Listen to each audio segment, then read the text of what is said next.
Shalom. Shalom. Selamat pagi jemaat Tuhan, apa kabar? Puji nama Tuhan. Mari kita beri kemuliaan buat Tuhan Yesus. Haleluya. Saya persilakan kita semua bangkit berdiri. Kita mau satu di dalam doa. Kita berdoa. Kami bersyukur Tuhan. Kalau kami sampai ada saat ini semua karena kemurahan dan kebaikan Tuhan. Kami bersyukur untuk waktu yang begitu baik.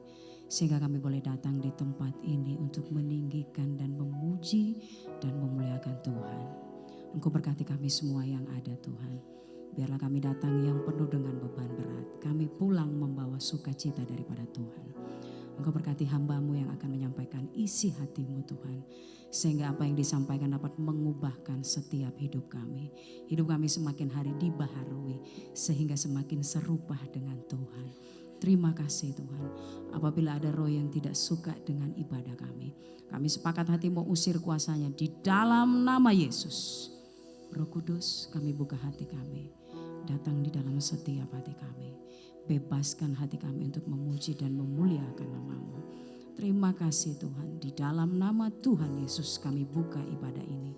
Haleluya. Amin. Silakan duduk jemaat Tuhan. Mari kita buka hati bersama. Kita mau tinggikan Dia. Terima kasih Tuhan.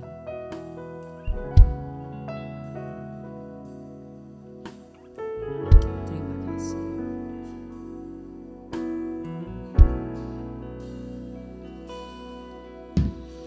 Kau yang berindah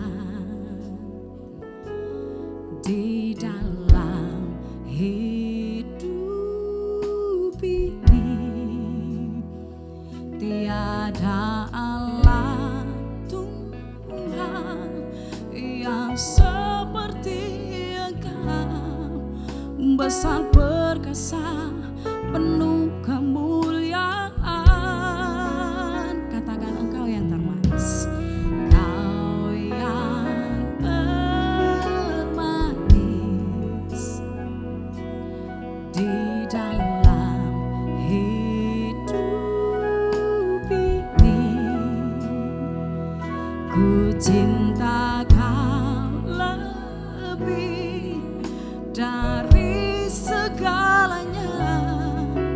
Besar kasih setiamu kepadaku. Katakan dengan sungguh. Ku sembah Kau, ya Allahku. Ku tinggikan nama-Mu selalu. Tiada lutut tak berteduh, menyembah Yesus Tuhan Rajaku. Mari jemaat Tuhan saja yang naikkan pujian ini. Katakan Engkau yang terindah.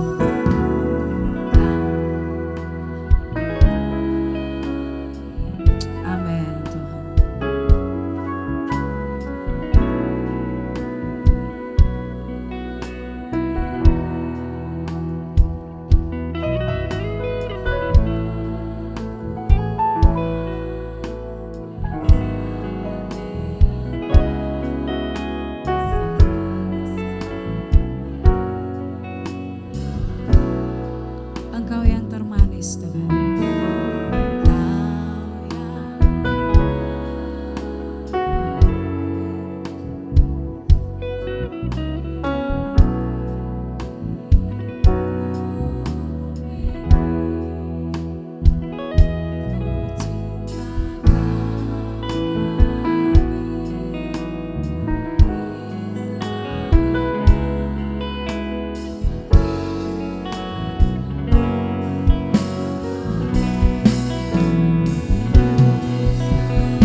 sungguh-sungguh lagi katakan, ku sembah, kami sembah Engkau Tuhan.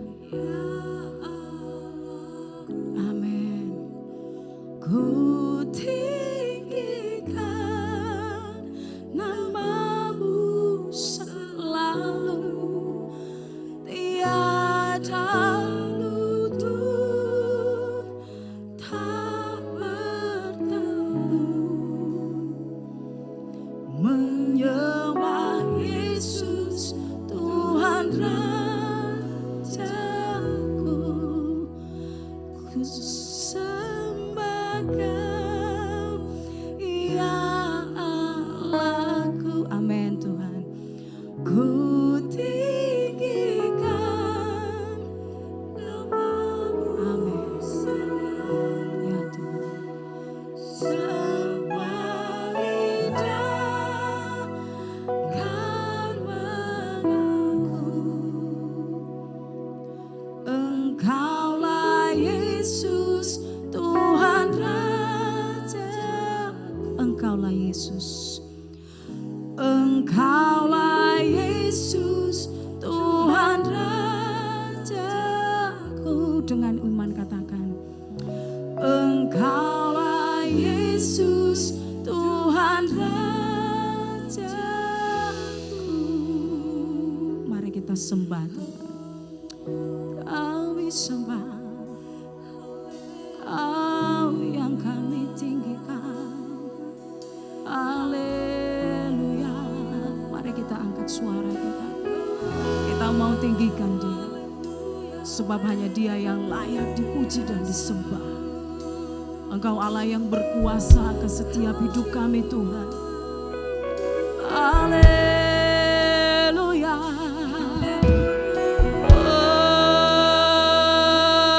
Oh, kami sembah Kau Tuhan. Kau yang layak disembah. Hanya Kau yang layak Tuhan. Haleluya. Haleluya. Kami angkat suara kami menyembah-Mu Tuhan. Haleluya. Haleluya. Kau yang layak disembah. Kau yang layak disembah. Haleluya. Haleluya. Kami naikkan pujian bagi-Mu. Hanya Kau yang layak. Kau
Ku sembah Kau, ya Allah.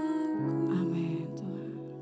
Ku tinggikan nama-Mu selalu. Benar Tuhan. Amin. Tak bertemu menyembah Yesus Tuhan Raja. Ku sembah. Saya persilakan kita semua bangkit berdiri. Amin. Ku tinggikan nama-Mu selalu. Semua lidah dan mengaku Engkaulah Yesus Tuhan Rajaku. Ku sembah Kau, ya Allahku. Aku tinggikan, amin. Kami tinggikan Kau Tuhan. Tiada lutut tak berteru menyembah Yesus Tuhan Rajaku. Tiada lutut tak berteru menyembah Yesus Tuhan Rajaku. Lagi dengan iman. Tiada lutut tak berteru menyembah Yesus Tuhan Rajaku. Berikan kemuliaan buat Tuhan, sebab Dia yang layak dipuji. Haleluya. Terima kasih Tuhan. Saudara bangga memiliki Yesus yang besar. Amin. Haleluya. Mari kita bertepuk tangan buat Tuhan.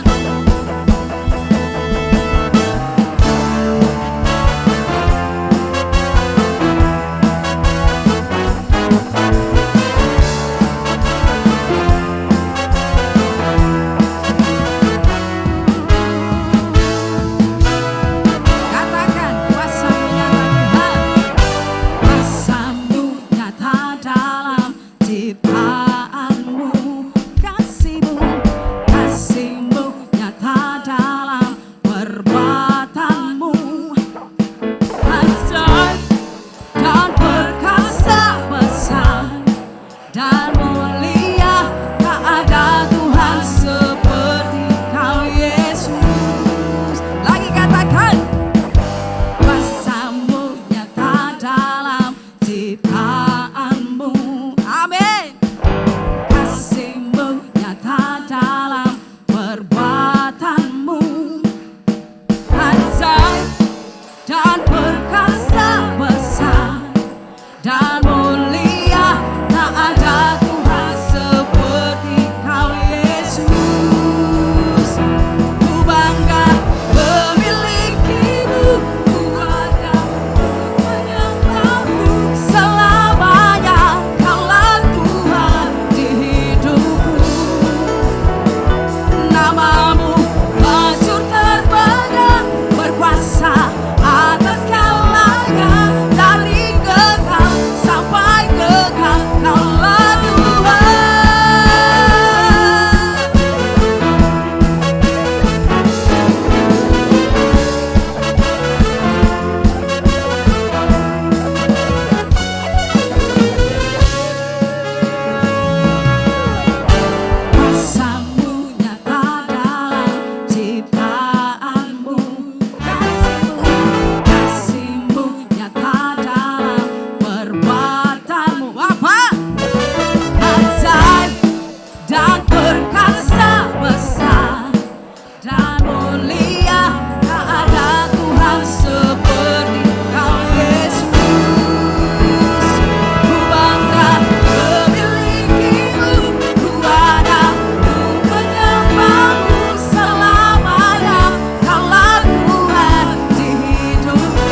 Haleluya. Berikan kemuliaan buat Tuhan kita. Haleluya. Saudara percaya Tuhan kita Tuhan yang besar. Amin. Haleluya.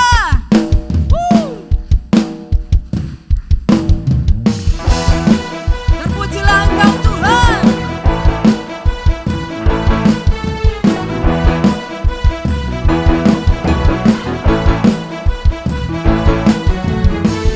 Terpujilah nama-Mu Tuhan. Kuatkan penuh kemuliaan.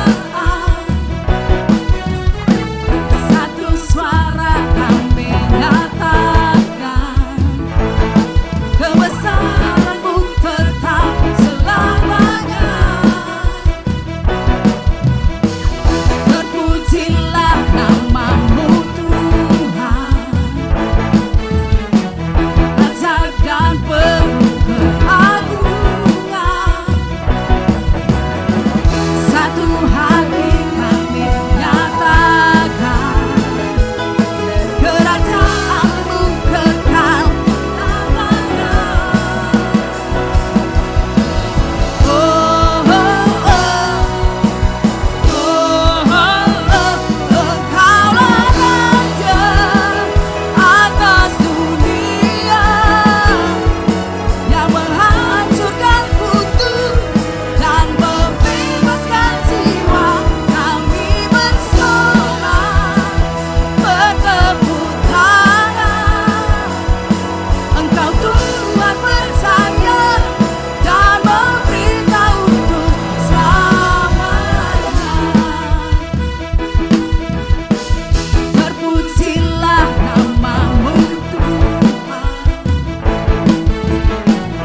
Ajaib dan penuh keagungan. Satu hati kami nyatakan, kerajaan-Mu kekal lamanya. Apa? Oh, oh, oh.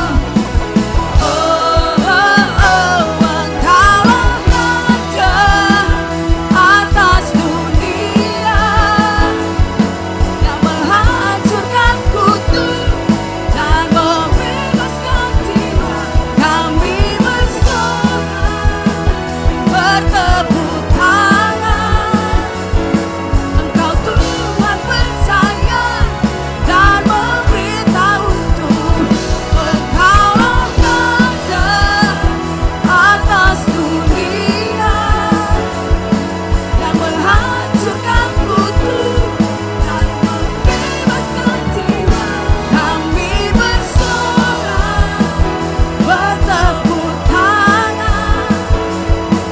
Engkau Tuhan percaya dan memberitahu untuk selamanya. Haleluya.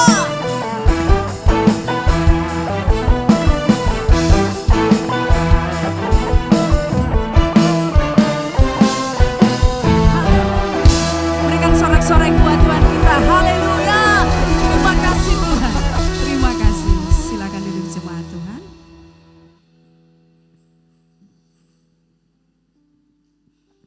Kita siapkan untuk memberikan korban persembahan yang terbaik buat Tuhan.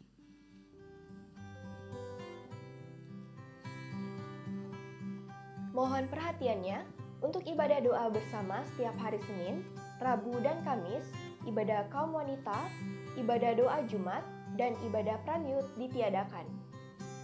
Kami mengundang kepada seluruh jemaat agar dapat menghadiri ibadah perayaan Natal GPT Petra Palu yang akan diadakan pada hari Jumat, 16 Desember, jam 6 sore bertempat di gedung Gereja Petra Palu. Ibadah raya pada hari Minggu akan tetap berjalan seperti biasanya, ibadah pertama pukul 9 pagi dan ibadah kedua pukul 6 sore. Pada hari Minggu tanggal 18 Desember akan diadakan ibadah Natal Sekolah Minggu jam 9 pagi yang bertempat di gedung Pastori Baru. Kami mengajak jemaat agar dapat membawa anak-anak Bapak Ibu sekalian untuk berkumpul bersukacita dalam Tuhan lewat ibadah perayaan Natal ini. Bagi jemaat yang belum bergabung dalam klik, kami mengundang saudara-saudari sekalian untuk terlibat dalam klik yang ada.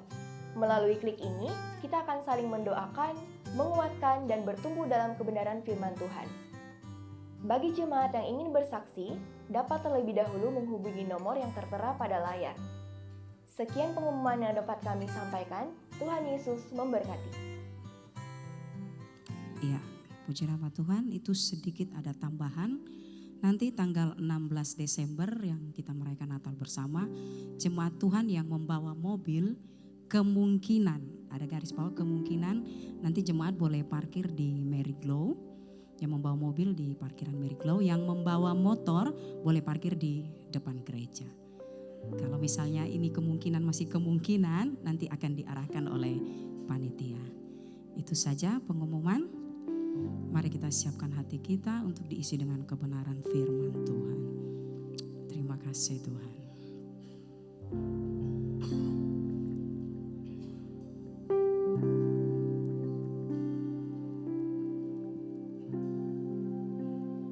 Oh Yesusku,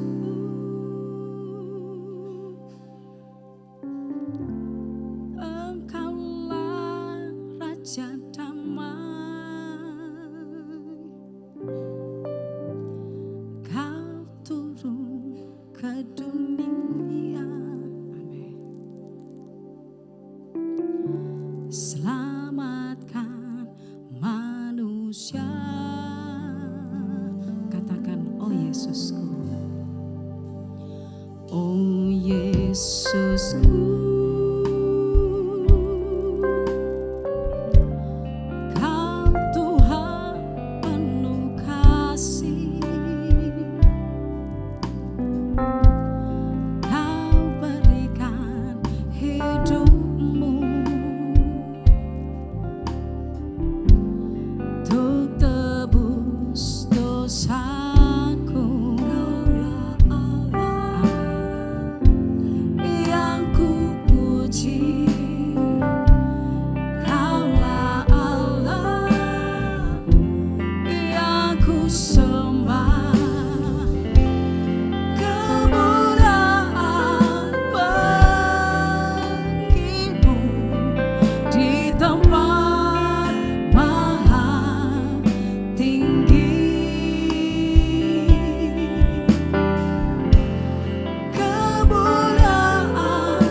Yesusku, Kau Tuhan penuh kasih, Kau berikan hidupmu untuk tebus dosaku. Yang ku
Kami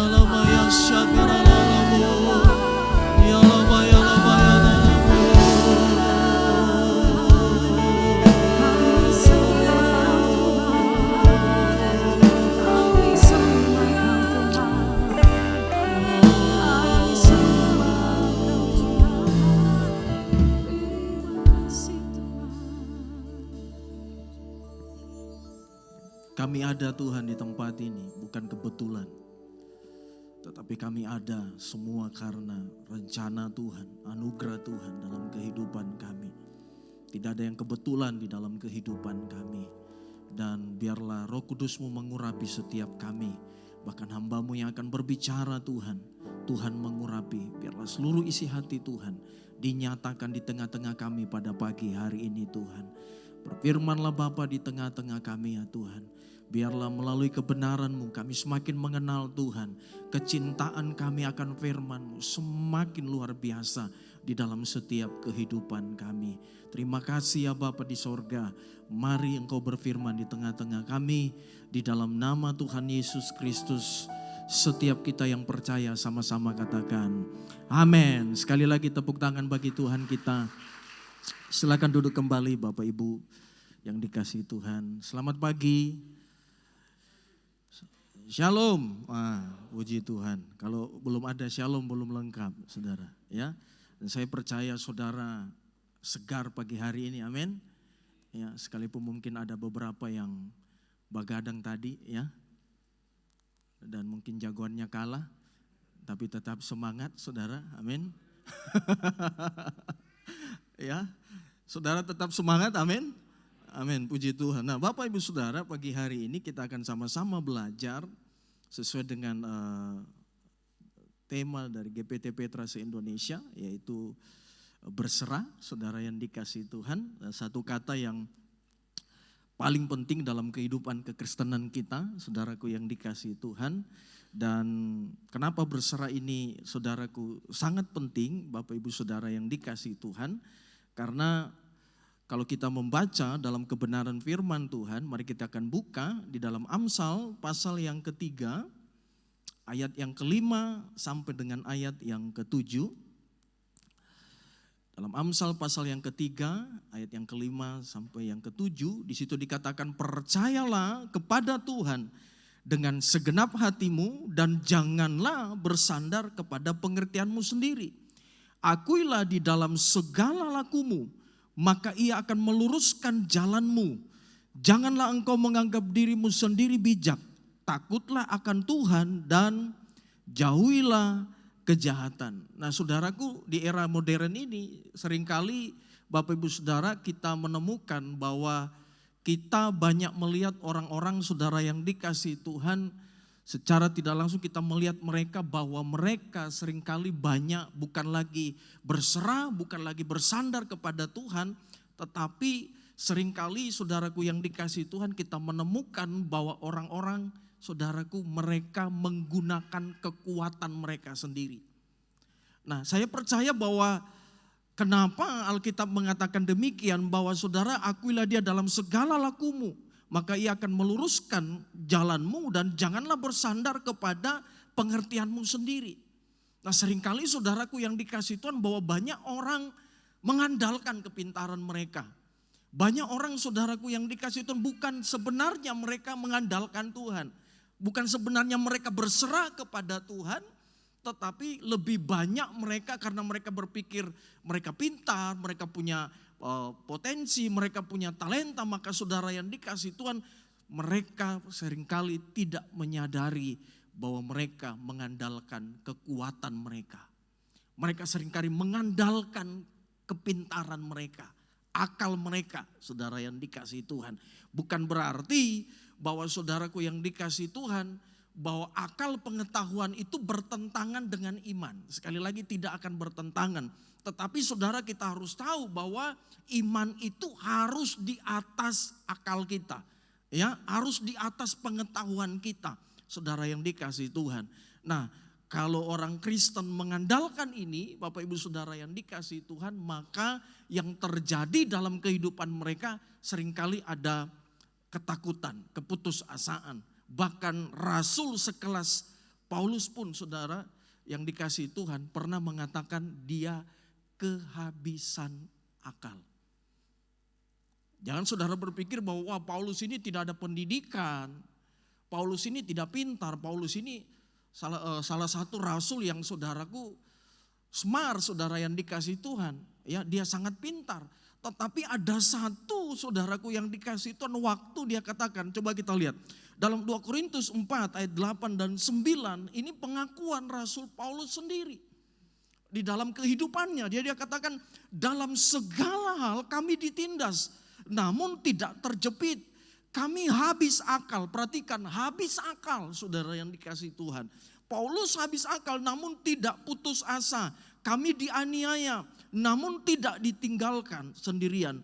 Kami dihempaskan namun tidak binasa. Sekalipun Paulus ini adalah pribadi yang pintar, saudaraku, punya potensi, tetapi dalam satu titik saudaraku dia pernah mengalami yang namanya kehabisan akal.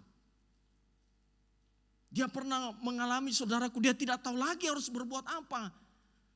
Ya, akalnya saudaraku dikasih Tuhan habis. Ada dengan arti kata lain, Paulus ingin memberitahukan kepada kita, sepintar apapun kita, sekuat apapun kita harus menyadari kita adalah pribadi yang terbatas. Ya, sehingga saudaraku yang dikasih Tuhan dalam pelayanan Paulus, kalau dia mau mengandalkan dia punya kekuatan, kalau dia mau mengandalkan dia punya saudaraku kepintaran, maka Paulus pasti akan menjadi rasul yang putus asa. Dia pasti tidak akan mau melayani Tuhan. Karena kalau kita melihat, ya saudaraku, kehidupan dari Paulus dalam dia melayani, maka saudara kita akan menemukan bahwa Paulus ini banyak sekali tantangan, banyak sekali pergumulan. Bahkan satu yang saya salut dengan Paulus, dia katakan begini, aku tidak pernah menggunakan hakku di hadapan Tuhan. Sekalipun dia punya hak untuk menerima berkat, sekalipun dia hak untuk dihormati, dihargai sebagai rasul yang bekerja keras, tetapi dia katakan, aku tidak pernah mempergunakan satu hak pun di hadapan Tuhan. Bahkan dalam keadaan dia kehabisan akal saudaraku. Dia katakan, tetapi aku tidak putus asa. Bapak ibu saudara, kita mau belajar hari ini. Kalau engkau katakan aku berserah kepada Tuhan. Namun ujung-ujungnya ada keputusasaan, ada sungutan. Berarti itu bukan namanya berserah. Makanya kita perlu mengerti kata berserah dengan saudara yang dikasih Tuhan, kata pasrah itu beda-beda tipis saudaraku yang dikasih Tuhan. Yang ada banyak orang berpikir, wah saya hari-hari ini sudah berserah kepada Tuhan. Tetapi pada kenyataannya kalau kita mengalami suatu kekecewaan, kita mengalami yang namanya keputusasaan, berarti saudaraku itu bukan namanya berserah. Tetapi kita apa? Kita pasrah dalam kehidupan kita. Karena saya percaya bahwa ketika kita berserah kepada Tuhan, itu saudaraku yang dikasih Tuhan hasilnya akan berbeda dalam kehidupan kita, saudaraku. Jadi kalau kata pasrah itu artinya saudara dia sudah menyerah. Ya, dia sudah menyerah dengan keadaan. Dia hanya bisa berdiam diri. Ya, pasif saudara yang dikasih Tuhan, tidak berbuat apa-apa. Ya, kalau orang yang dikatakan pasrah itu saudara selalu berpikiran negatif, saudara yang dikasih Tuhan, pesimis. Dan saudaraku, mereka kehilangan pengharapan. Sehingga tidak banyak orang yang ketika dia pasrah bukan berserah, ujung-ujungnya mereka mau bunuh diri. Mau mati rasanya, saudaraku yang dikasihi Tuhan. Seperti Elia, ketika dia sudah tidak tahan lagi dengan intimidasi Isabel, saudara yang dikasihi Tuhan.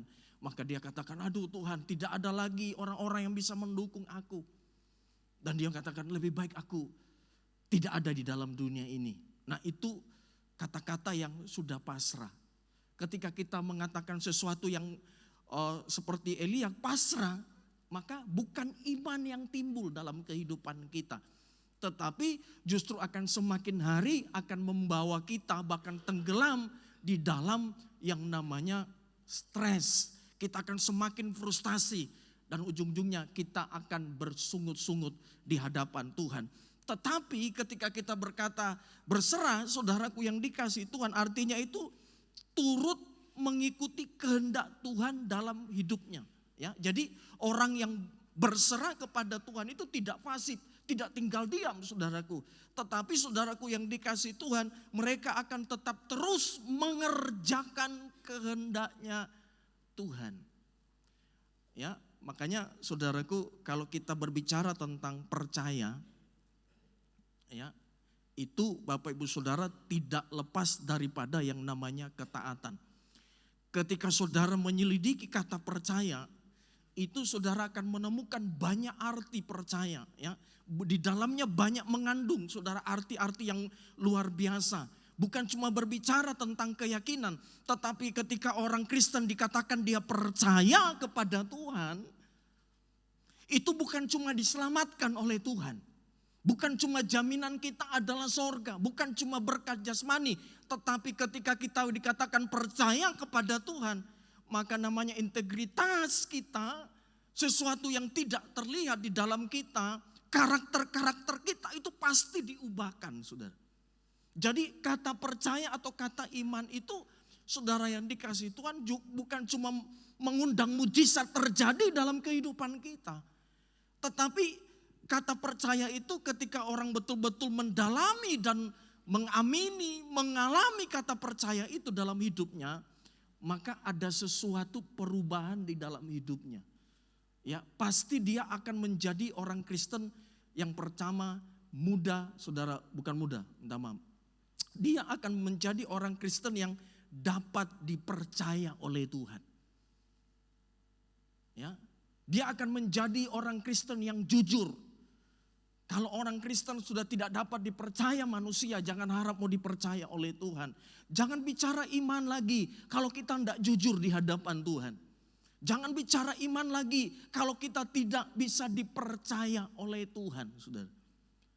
Makanya iman yang sejati akan menghasilkan perbuatan-perbuatan yang sejati. Kalau iman orang itu betul-betul sejati di hadapan Tuhan, sungguh-sungguh beriman, sungguh-sungguh percaya di hadapan Tuhan, maka kehidupan mereka akan berubah, saudaraku yang dikasihi Tuhan. Kehidupan mereka bukan lagi pasrah dengan keadaan, tetapi saudaraku di tengah-tengah seperti Paulus katakan, kami ditindas, kami dianiaya, tetapi kami tidak terjepit, tetapi kami tidak putus asa. Itu dahsyatnya ketika orang benar-benar hidup di dalam iman, saudara. Itu dahsyatnya ketika orang-orang, saudaraku, betul-betul berjalan di dalam iman yang seperti apa yang Tuhan mau. Makanya kalau kita baca kehidupan Paulus, kita akan geleng-geleng kepala. Mana ada orang yang seperti ini? Tetapi ada, saudaraku. Kalau kita betul-betul mendalami, kita betul-betul menghidupi firman, kita betul-betul percaya dan memegang firman, mengalami itu, maka kehidupan kita akan menjadi kehidupan yang dahsyat. Kehidupan yang luar biasa di hadapan Tuhan. Saudaraku, orang Kristen harus memiliki ini, harus betul-betul memahami di hadapan Tuhan bahwa saya ini betul-betul beriman, sungguh-sungguh kepada Tuhan. Karena kalau kita berbicara tentang berserah total, itu berbicara tentang betul-betul mempercayakan. Ya, iman itu mempercayakan seluruhnya tanpa sisa di hadapan Tuhan. Bahkan Paulus pernah berkata begini, saudara, coba kita baca. Di dalam Kisah Rasul 20 ayat 19 dan 22. Kisah para Rasul, dia katakan gini, dengan segala rendah hati aku melayani Tuhan. Dalam pelayanan itu aku banyak, perhatikan, banyak mencucurkan air mata dan banyak mengalami pencobaan, bukan sedikit. Dari pihak orang Yahudi yang mau membunuh aku, sungguh pun demikian aku tidak pernah, perhatikan, tidak pernah melalaikan apa yang berguna bagi kamu, semua kuberitakan dan kuajarkan kepada kamu, baik di muka umum maupun dalam perkumpulan-perkumpulan di rumah kamu. Aku senantiasa bersaksi kepada orang-orang Yahudi dan orang-orang Yunani supaya mereka bertobat kepada Allah dan percaya kepada Tuhan kita Yesus Kristus.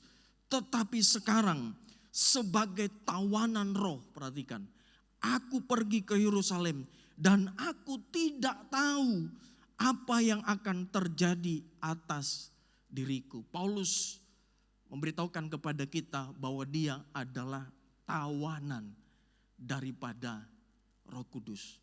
Bagaimana kehidupan Paulus? Dia betul-betul mempercayakan itu kepada Tuhan. Makanya dia katakan, aku akan ke Yerusalem tetapi aku tidak tahu bagaimana nanti akan terjadi di sana. Apa yang terjadi aku tidak tahu, tetapi aku menjadi tawanan. Artinya dia berserah untuk tetap berjalan bersama dengan Tuhan. Dia berserah kepada Roh Kudus, apapun yang Roh Kudus mau lakukan. Itulah yang terjadi di dalam kehidupan Paulus. Salah satu penghalang untuk kita kadang-kadang berserah total, saudaraku, adalah akal pikiran kita. Kadang-kadang kita tidak menyerahkan total hidup kita karena ini logika kita. Seringkali kita tidak mau menaklukkan logika itu di bawah kaki Tuhan.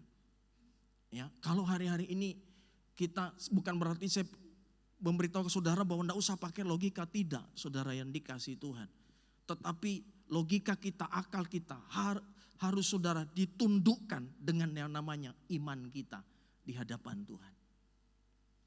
Karena kalau hari-hari ini kita cuma mau pakai pikiran kita, kepintaran kita, itu semuanya terbatas. Justru akan membuat kita ketakutan, justru membuat kita khawatir. Aduh, bagaimana nanti ketika sudah mendengar ya akan terjadi krisis besar 2023. Wah, mulai kita berpikir, aduh bagaimana bisnis, bagaimana ini nanti, bagaimana ini dan sebagainya. Akhirnya apa? Kita stres, kita putus asa, saudara. Tetapi dengan kita berserah, kata Alkitab, dengan kita berserah sepenuhnya kepada Tuhan. Seperti kehidupan Paulus. Ya, sekalipun kita tidak tahu apa yang terjadi di tahun 2023, kita percaya, kita beriman kepada Tuhan bahwa semua yang terjadi mendatangkan kebaikan dalam kehidupan kita. Maka tidak ada satupun saudaraku yang terjadi itu di luar daripada kontrolnya Tuhan. Makanya kalau hari-hari ini jemaat Tuhan tidak membangun iman mereka, ya, imannya tidak dibangun hari-hari ini, maka kita akan menjadi orang-orang Kristen yang mudah menyerah di dalam kehidupan kita. Kita akan menjadi orang-orang Kristen yang gampang bersungut-sungut, gampang pikiran-pikiran kita negatif. Kenapa? Karena saudaraku yang dikasih Tuhan, kita terlalu banyak mengandalkan pikiran dan kekuatan kita. Akal pikiran kita, ya, kekuatan kita itu harus bersandar.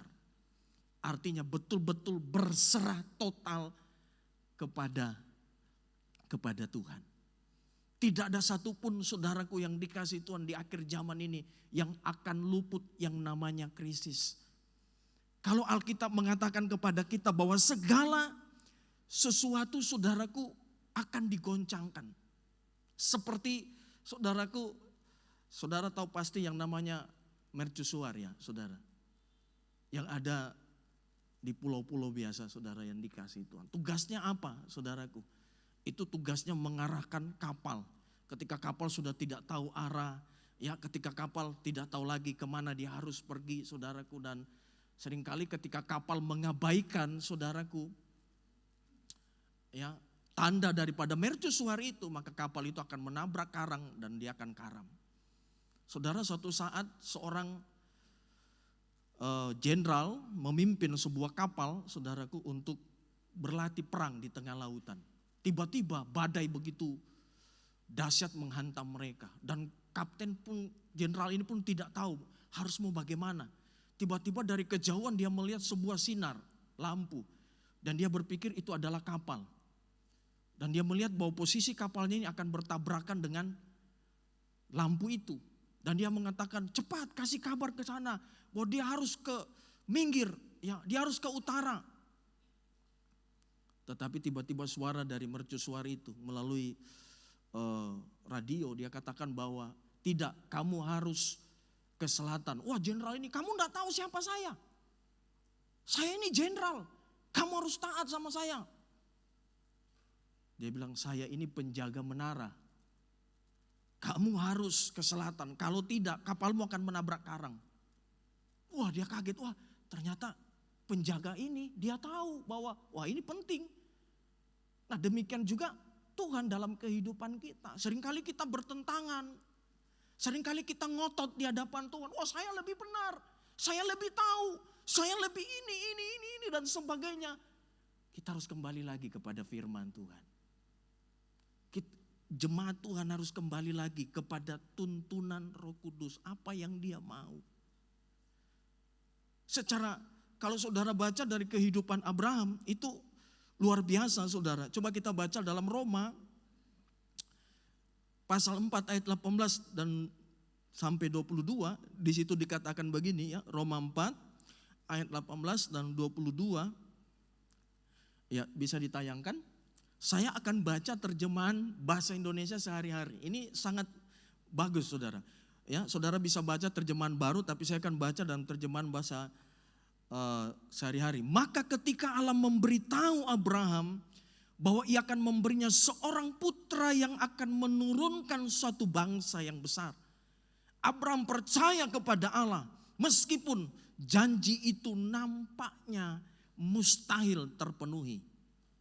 Ya, dan karena imannya teguh, ia tidak merasa khawatir. Nah, perhatikan saudara, bahwa kalau iman kita kuat, iman kita iman yang benar, sesuai dengan firman, itu pasti kuat.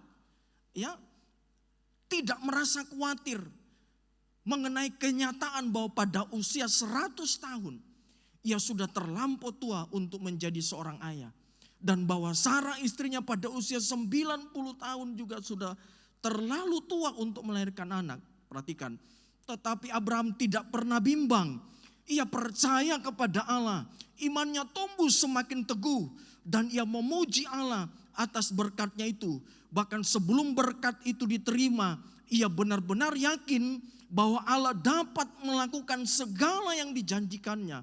Allah mengampunkan dosa-dosa Abraham karena imannya dan menyatakan dia tidak bersalah. Jadi iman yang benar itu penting saudaraku. Iman yang benar akan menghasilkan saudaraku penyerahan yang total kepada Tuhan. Di tengah-tengah situasi kondisi pergumulan kita, masalah kita, ketika kita betul-betul percaya sungguh-sungguh kepada Tuhan, maka iman itu bukan menghasilkan keputusasaan, bukan menghasilkan kekecewaan. Kita tidak akan kecewa kepada Tuhan. Sekalipun Abraham sudah berkali-kali diberitahu Tuhan, ini janji, engkau akan memiliki seorang putra. Tetapi Abraham tidak kecewa kepada Tuhan. Justru dia semakin kuat imannya kepada Tuhan. Bahkan ketika dia mau menyerahkan anaknya, saudara yang dikasihi Tuhan, Abraham itu masih tetap beriman kepada Tuhan. Kita baca dalam Kejadian 22 ayat yang kelima. Kejadian 22 ayat yang kelima. Dikatakan begini, kata Abraham kepada kedua bujangnya itu. Ini waktu Tuhan sudah berfirman kepada Abraham untuk dia membawa anaknya ke suatu bukit. Dan di situ nanti anaknya harus dipersembahkan kepada Tuhan. Nah, Abraham berkata begini, tinggallah kamu di sini dengan keledai ini. Aku beserta anak ini akan pergi ke sana, kami akan sembahyang, sesudah itu kami kembali kepadamu. Saudara melihat ada kata iman di situ? Ada saudara?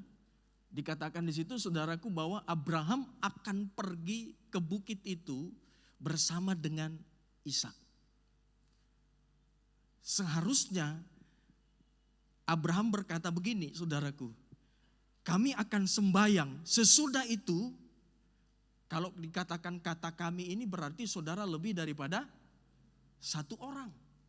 Seharusnya Abraham berkata begini, sesudah itu saya akan kembali kepadamu karena sudah dipersembahkan kepada Tuhan. Tetapi perkataan Abraham ini mengandung iman yang luar biasa kepada Tuhan. Dia katakan bahwa dia dengan Ishak pasti akan kembali lagi kepada kalian. Itu imannya Abraham, saudara. Dia percaya bahwa apa yang Tuhan lakukan, dia percaya sekali kepada Tuhan, saudara. Makanya Abraham taat sekalipun dia tidak tahu kemana akan Tuhan menuntun. Nah, kalau kita orang Kristen kan, saya mengerti dulu Tuhan apa yang kau mau. Ya, orang Kristen itu kan dikasih tahu dulu, nanti baru melangkah, kan begitu kan, saudara yang dikasih Tuhan. Ya, saya melihat mujizat dulu lah.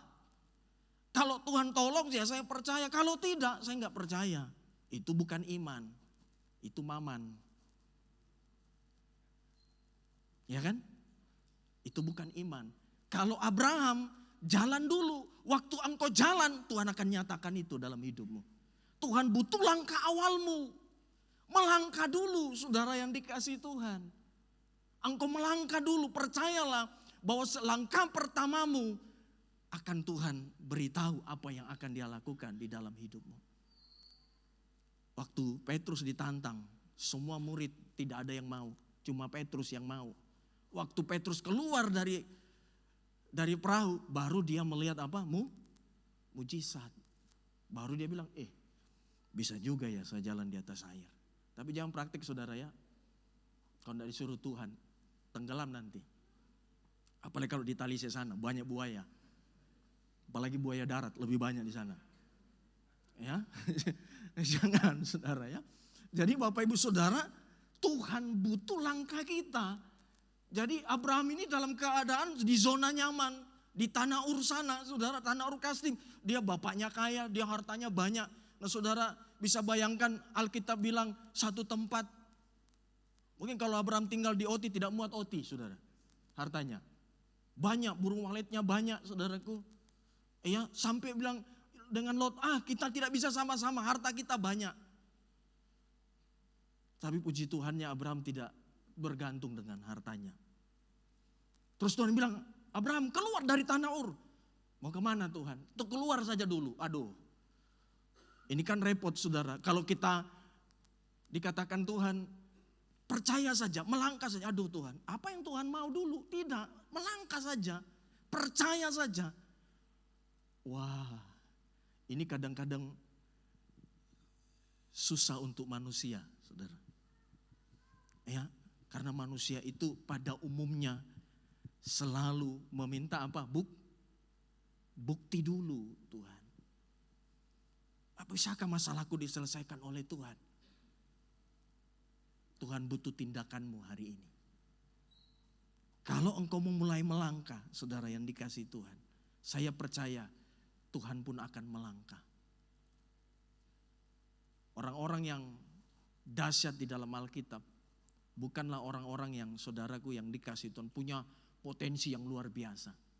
Seperti Musa, dia bilang saya tidak tahu ngomong Tuhan. Kamu suruh Harun saja, saya tidak tahu mau ngomong dengan Firaun.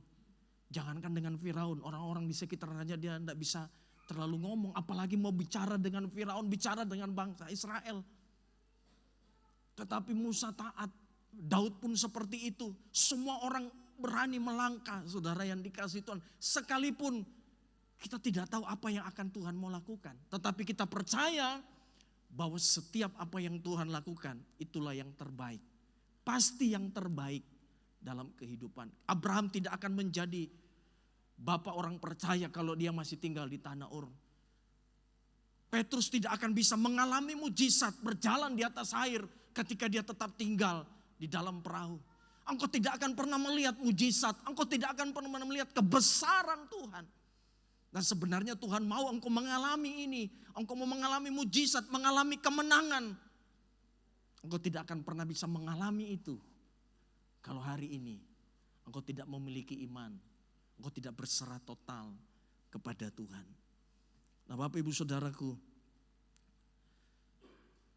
saya percaya bahwa kalau orang itu dia berserah total, dia punya iman, dia pasti menjadi orang-orang yang taat kepada Tuhan. Nah, di dalam Ibrani 11, coba kita lihat ayat yang ke-8. Ya.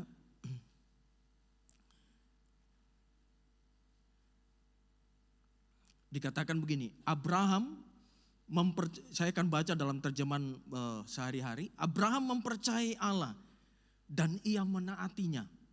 Ketika disuruh meninggalkan kampung halaman dan pergi ke negeri yang jauh yang dijanjikan Allah kepadanya, maka berangkatlah ia walaupun tidak mengetahui kemana tujuannya. Dia tidak tahu kemana tujuannya kita mau dibawa Tuhan ini. Kadang-kadang memang kita tidak mengerti, saudara, apa yang dia lakukan, Tuhan lakukan dalam hidup kita. Tetapi bukan Tuhan tidak mau menuntut engkau, saudaraku, untuk mengerti. Tapi Tuhan mau membuat kita belajar untuk percaya saja. Bagaimana mempercayakan seluruhnya kepada Dia. Ya. Makanya saya bilang hari Jumat, tidak mungkin kita bisa berjalan dengan Tuhan kalau kata Alkitab tidak sepakat dengan Tuhan. Tidak mungkin kita, saudaraku yang dikasih itu, berjalan dengan Tuhan kalau kita tidak mempercayai Dia. Tidak betul-betul menunjukkan kepercayaan kita itu dengan ketaatan kita. Sekali lagi bahwa Alkitab mengatakan bahwa banyak orang percaya, ya percaya hari ini. Kalau saudara tanya orang korupsi, orang-orang jahat di luar sana, saudara tanya, dia percaya Tuhan gak? Dia pasti bilang gini, percaya. Jangan Bapak bilang saya ini ateis, saya ini percaya Tuhan.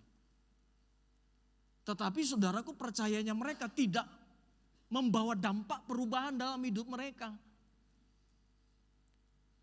Tapi kalau percayanya anak-anak Tuhan yang betul adalah membawa dampak dalam kehidupan mereka. Mereka akan lebih taat lagi kepada Tuhan. Sungguh-sungguh mengalami ketaatan di dalam kehidupan mereka. Bahkan sekalipun hal yang paling sulit sekalipun. Abraham ini diperhadapkan dengan hal-hal yang sulit. Dia harus menyerahkan anak yang didoakan udah berapa puluh tahun. Tapi hari itu Tuhan meminta untuk dipersembahkan, menyerahkan. Dia tidak stres, dia tidak marah, dia tidak ngomel kepada Tuhan. Dia tidak marah-marah kepada Tuhan. Oh kok yang kasih kok mau ambil lagi? Tetapi dia melakukannya dengan penuh ketaatan kepada Tuhan. Iman yang benar menghasilkan ketaatan. Di dalam situasi apapun, engkau akan menjadi pribadi-pribadi yang benar-benar taat kepada Tuhan. Karena iman itu tidak mungkin pasif, saudara. Iman itu pasti, saudara yang dikasih Tuhan akan bekerja. Karena iman tanpa perbuatan pasti mati. Tapi iman yang benar pasti, saudaraku, akan menghasilkan ketaatan di dalam kehidupan kita. Kita akan terus taat kepada Tuhan. Apapun yang terjadi, sekalipun diperhadapkan pilihan yang sulit, kita akan masih tetap akan taat. Dan yang terakhir, saudaraku yang dikasih Tuhan, bahwa penyerahan total itu akan menghasilkan ucapan syukur dalam hidup kita. Mari kita mau baca di dalam Ayub pasal yang pertama, ayat yang ke-20 sampai dengan 22. Ayub yang pasal pertama, ayat 20 sampai 22. Maka berdirilah Ayub, lalu mengoyakkan jubahnya dan mencukur kepalanya. Kemudian sujudlah ia dan menyembah. Katanya, dengan telanjang aku keluar dari kandungan ibuku. Dengan telanjang juga aku akan kembali ke dalamnya. Tuhan memberi, Tuhan yang mengambil, terpujilah nama Tuhan.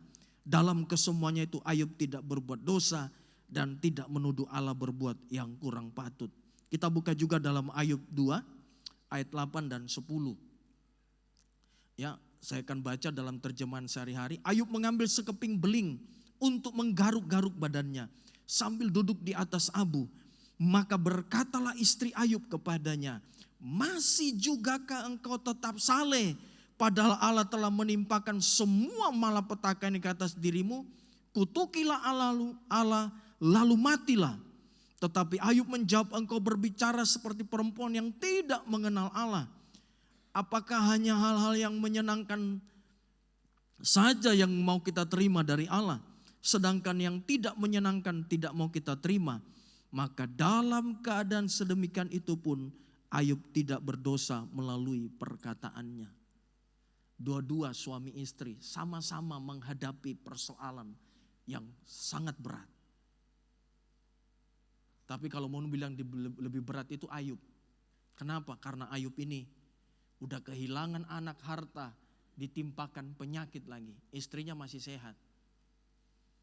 Tapi justru keluar respon yang salah itu justru dari Ayub. Dari istrinya, maaf. Justru istrinya yang bersungut-sungut. Istrinya yang ngomel.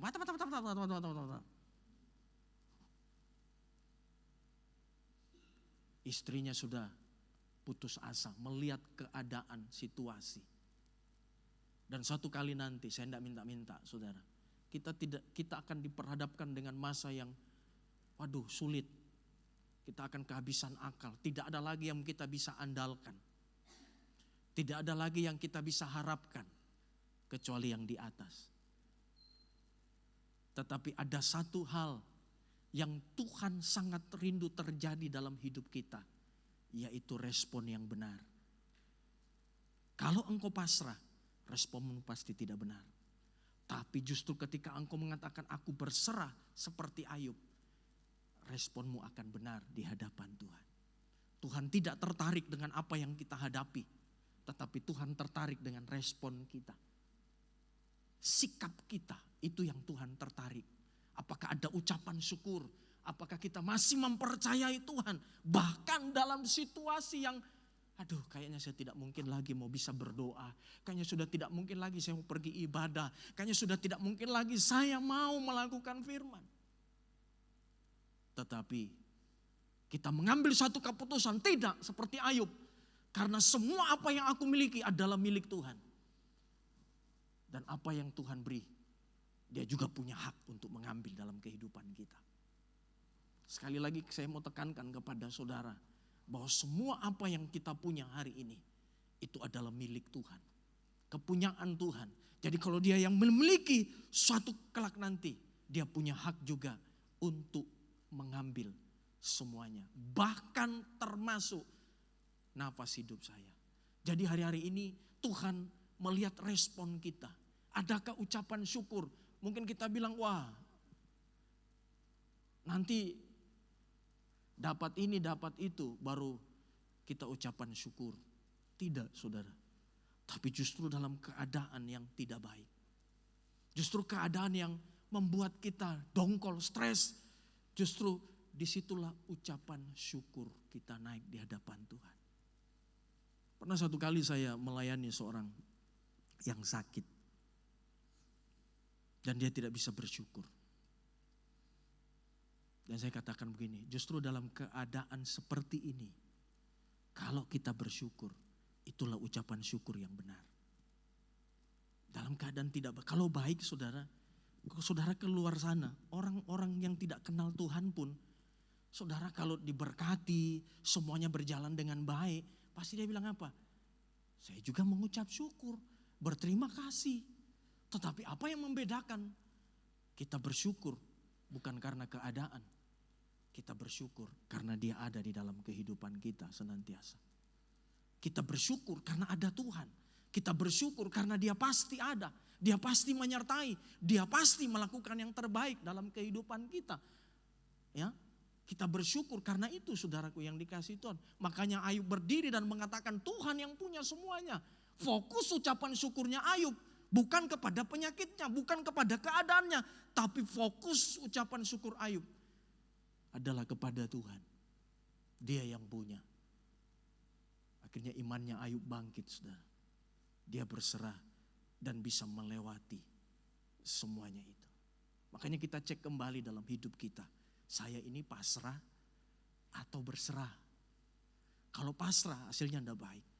Tapi berserah justru kita akan semakin kuat. Dan semakin beriman kepada Tuhan. Kita akan semakin taat. Itu akan terlihat dari kehidupan kita. Bapak Ibu Saudara. Dan yang terakhir Bapak Ibu Saudara yang dikasihi Tuhan. Melalui kesempatan ini saya mengundang saudara semua. Ada ucapan syukur di OT tanggal 19.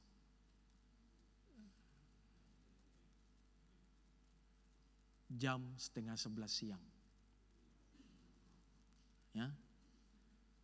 Sengaja saya tidak bikin malam. Kalau malam kan buru-buru. Nanti hujan, nanti ini. Banyak sekali alasannya. Kalau siang kan saudara bisa lama-lama sedikit tuh bicara-bicara tuh. Jadi saya sangat berharap saudara bisa datang. Undangannya menyusul Bapak Ibu. Jangan bilang, tidak ada undangan, tidak datang. Ini gawat ini. Saya undang kita semuanya dan kita boleh bersama-sama beribadah, bersyukur kepada Tuhan. Amin. Kita berikan tepuk tangan bagi Tuhan kita yang luar biasa. Mari bangkit berdiri bersama-sama dengan saya, kita datang kepada Tuhan.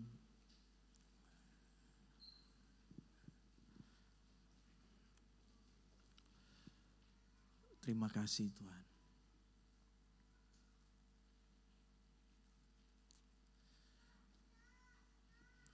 Kau luar biasa Tuhan.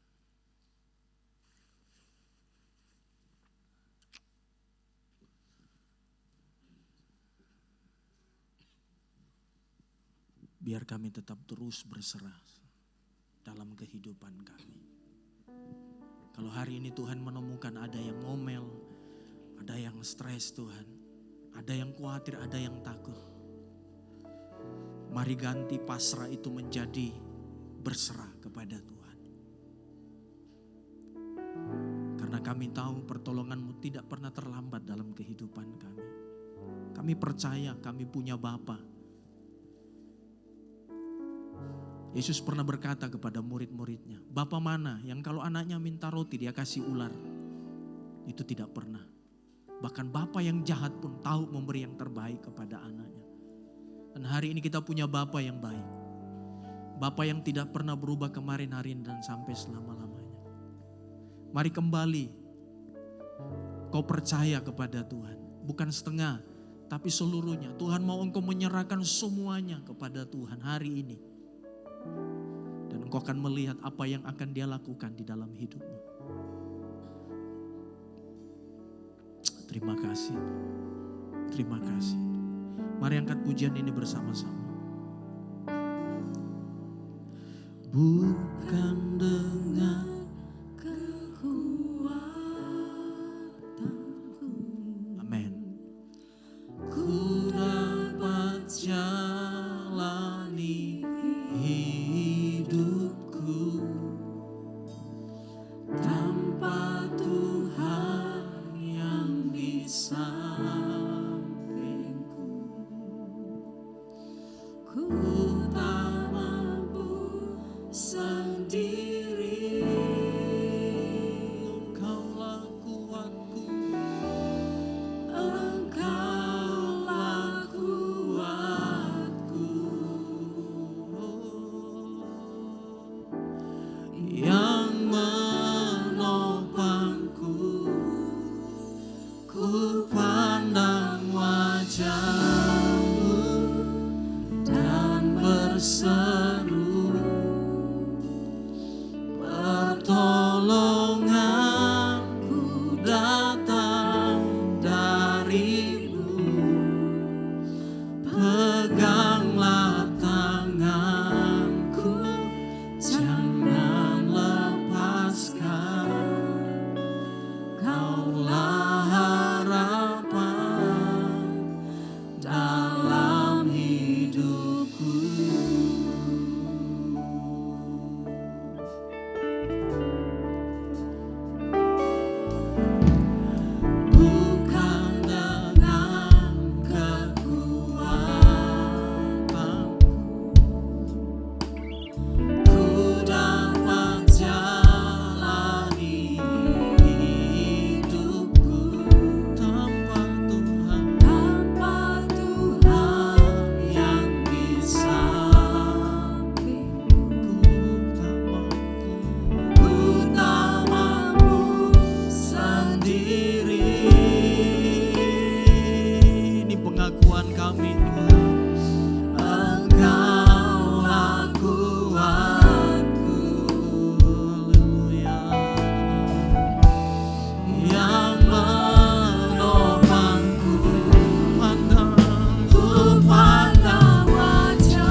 berseru, pertolonganku datang darimu. Peganglah tanganku, jangan lepaskan. Kaulah harapan dalam. Sekali lagi, ku pandang wajah-Mu, ku pandang wajah-Mu dan berseru. Kami percaya kepada-Mu. Pertolonganku datang darimu. Peganglah tanganku, jangan lepaskan. Kaulah harapan dalam hidupku.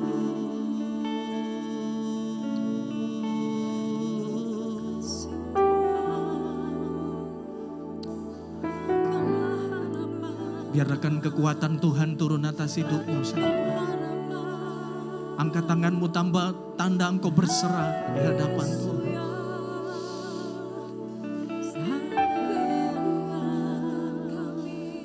Haleluya. Ketika engkau berserah, ada kekuatan Tuhan turun atas hidupmu.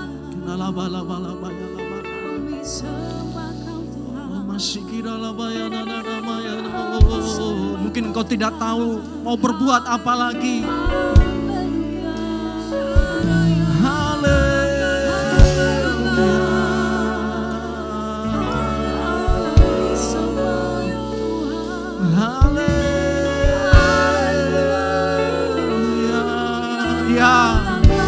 Haleluya Tuhan.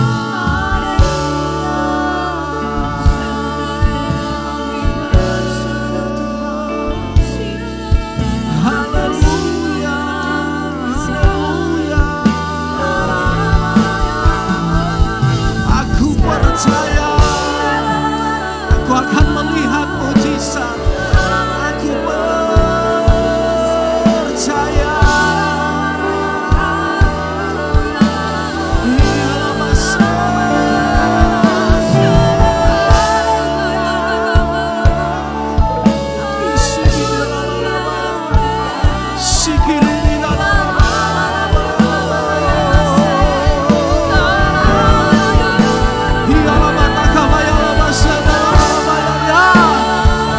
Setiap beban-beban itu diganti dengan iman.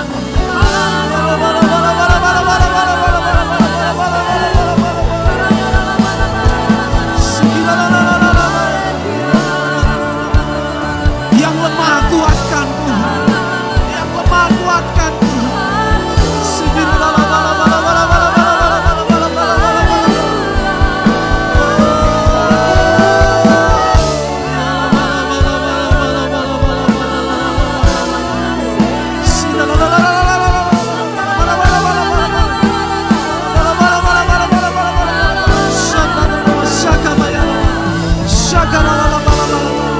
Holy Spirit jamah Tuhan, Holy Spirit jamah Tuhan.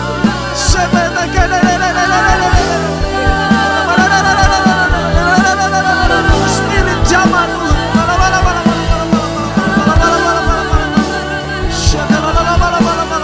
Masih ada mujizat, masih ada pertolongannya, masih ada mujizat, masih ada mujizat.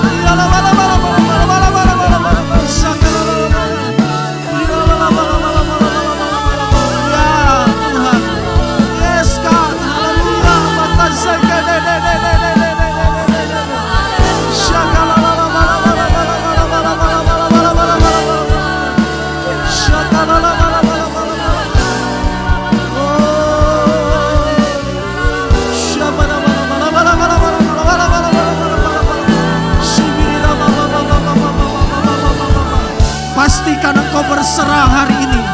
Sebelum engkau keluar dari tempat ini, pastikan engkau berserah. Syakaralala baba baba baba. Biarlah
Dia sanggup, Yesus sanggup melakukan perkara yang besar. Dia sanggup, Yesus sanggup memulihkan yang terluka, menyembuhkan yang menderita. Dia sanggup memulihkan hidupku. Benar Tuhan Yesus, Engkau yang sanggup memulihkan semua hidup kami. Dan kami percaya bahwa firman-Mu adalah ya dan amin. Inilah kami berserah kepadamu dan pimpin kami dengan Roh-Mu yang kudus Tuhan, masuk rencananya Bapa. Genapi semua janji-janji firman-Mu Tuhan pada akhir zaman ini. Sehingga kami dapat memuji mempermuliakan nama-Mu. Berkati sudut sidang jemaat-Mu. Berkati keluarga nikah kami, anak-anak kami, sekolahnya, pelajarannya. Jauhkan dari pergaulan yang bebas yang jahat. Beri pemuda remaja roh takut akan Engkau sehingga mereka menjauhi kejahatan. Berkati juga pekerja usaha sidang jemaat-Mu. Apapun yang mereka kerjakan, usahakan Kau buat berhasil. Dan Kau mengangkat mereka menjadi kepala bukan ekor. Sebentar lagi sidang jemaat akan kembali ke rumah masing-masing. Kiranya pulanglah saudaraku dengan selamat berkat cinta kasih persekutuan daripada Allah Bapa, Putra Allah dan Roh Kudus di dalam nama Tuhan Yesus Kristus mulai hari ini sampai Maranatha Tuhan Yesus datang kali kedua. Di dalam nama Tuhan Yesus kami sudah berdoa. Yang percaya katakan amin. Silakan duduk.